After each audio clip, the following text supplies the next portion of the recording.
પછી તમારા મા બાપ ગમે તેવા હોય, તમારું હારું ગાતા હોય કે ના ગાતા હોય, તમારું હારું બોલતા હોય કે ના બોલતા હોય, પણ છતાંય તમે કદાચ પુરુષ તરીકે તમારું કર્તવ્ય મા બાપની સેવા કરવી અને એમનું ભરણ પોષણ કરવું એ તમારી જવાબદારી છે. ભલે મા બાપ ગમે તેવું બોલે ને એની બાજુ ના જોતા ઉપર બેઠેલા મા બાપ ને જોજો, એ તમારો હિસાબ કરશે. આ જમાનો આવો છે, તમને કોઈ જસ નહીં આલે.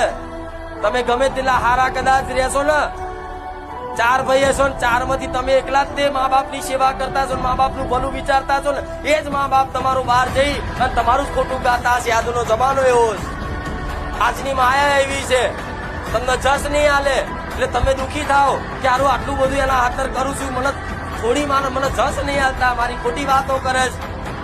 પણ આ બધું વાપરતા નહીં ગોડાઓ, આ બધી માયા બધી રચાવ, પણ તમારે તો તમારા કર્તવ્યનું પાલન કરે. ભલે મા બાપ મને કાઢી